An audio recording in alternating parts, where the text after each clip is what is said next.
C'est les épices, c'est la légèreté, c'est l'alliance du coco, du curry qui donne une cuisine extrêmement riche en saveurs. Ces saveurs sont celles de la cuisine thaïlandaise. Parmi ses plats les plus connus, curry multicolore au lait de coco, poisson vapeur en feuilles de palmier et soupe de crevettes à la citronnelle. Une cuisine saine, sans sel, sans huile, sans beurre, bref, sans matière grasse, mais généreuse pour les paquets. Les 250 000 Français qui ont visité la Thaïlande l'an dernier s'en souviennent encore. C'est des gambas sauce piquante en fait. Ouais, mais c'était pas trop fort. Non. Ça allait. Magali et Benjamin ont passé un mois ensemble là-bas. Ma mère est thaïlandaise, donc je voulais lui montrer mon deuxième pays.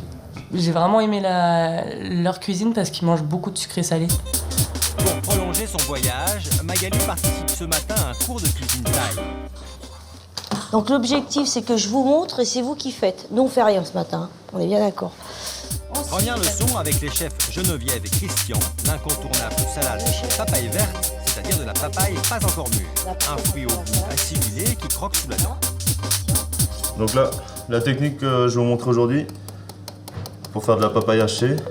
Petit conseil technique pour réussir une découpe 100% taille. Et là, on vient utiliser l'économe tout simplement. Hop. Voilà. Vous avez des choses assez fines comme ça, des petits spaghettis de papaye. Comme ça a l'air simple. Autour de Magali d'essayer. Donc, qui c'est qui rencontre des petits problèmes? Magali, vous êtes comment? Ça va? Moi? Voilà, bien. C'est long. À mon avis, c'est long parce que rien que la coupe là, de la papaye, j'ai pas fini encore. Et ça n'est pas terminé. Reste à couper la coriandre, des oignons rouges et du basilic.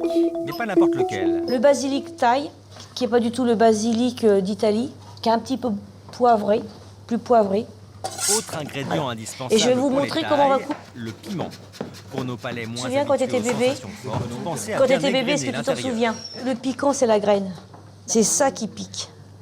Alors, si vous laissez tout, je vous dis pas. Voilà. Pour adoucir le tout, rajoutez de la viande de bœuf cuite à la japonaise. Cuire la façon de tataki, exactement, c'est marquer tous les côtés de la viande et la laisser crue à l'intérieur. Et une minute plus tard, Pensez que dans la viande, on vient couper des tranches très fines comme ça. voilà, c'est prêt. Tout le monde à table. Mais Magali saurait-elle reproduire toute seule le contenu de son assiette? Faut quand même aller chercher des produits, c'est ça qui est le plus difficile, je pense, dans ce genre de cuisine. C'est pour ça que aller à des cours comme ça, ça permet vraiment de travailler sur des produits qu'on n'a pas l'habitude de voir tous les jours.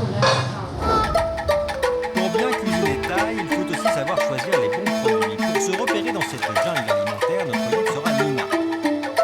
Généralement, les Européens que je vois, ils se limitent aux nems tout près qui sont là-bas. Dans ce supermarché asiatique, cette franco-thaïlandaise ne s'écarte jamais. Et on appelle ça du cap mou. C'est une sorte de chips faite avec de la couenne de porc. Et on mange beaucoup de ça en Thaïlande au lieu des chips traditionnelles de patates salées. Ça a plus de goût, c'est plus fun. Alors là, je cherche la sauce d'huître, qui est une sauce... Ah voilà, c'est celle-là. C'est comme de l'eau de mer sans sel. Ces rayons réservent bien d'autres surprises. Alors là, je cherche la pâte de crevette. On l'appelle capi.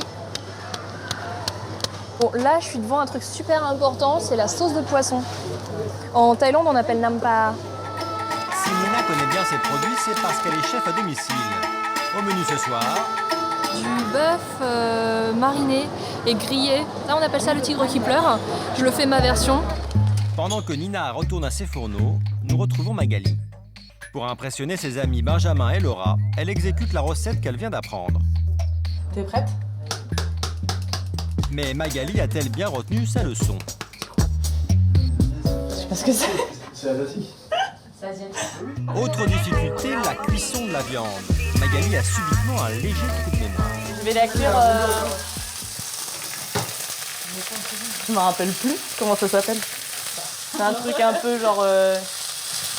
Jiu-jitsu. Non, du rosé. Mais non, Pour mais ceux qui c'est auraient un nom. oublié, on ne dit pas C'est un nom mais tataki. asiatique. Côté look, le résultat n'a rien à envier à l'original. Et voilà. Passons maintenant à la dégustation. Pour les besoins de ce dîner de taille presque parfait, nos invités ont joué au juré d'un jour. Je vais lui mettre un 9.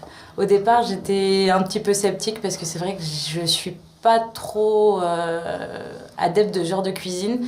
Et franchement, elle a réussi à me faire aimer un plat thaïlandais. Je vais lui mettre un 5 parce que Magali m'a dit qu'elle n'avait pas mis de coriandre, mais elle en a mis en fait. Donc elle a fait croire qu'elle avait mis de la menthe. Le plat était très bon, mais la coriandre, j'aime pas. Je pense que je m'en suis bien sortie quand même. Je me mettrais 8 sur 10. On est plein de mailles. Avec une moyenne de 7 sur 10, Magali s'en tire avec les honneurs. Et voilà. Pour Nina, en revanche, la soirée ne fait que commencer. Elle a investi la cuisine de sa cliente, Cécile, et lui concocte ses spécialités. J'adore la cuisine thaï. Je vais souvent dîner dans des restos thaï, j'adore ça. Donc quand j'ai vu que ça pouvait se faire à la maison, j'ai pas hésité, quoi. Plus qu'un dîner, les invités partent à la découverte de la Thaïlande et de son folklore. Pendant que Nina surveille ses plats, son associé Jula s'installe au beau milieu du salon pour un massage traditionnel. C'est agréable après une journée de travail. Ça détend, ça fait beaucoup de bien. Et pour ravir les papilles, le fameux tigre qui pleure, une marinade de bœuf grillé.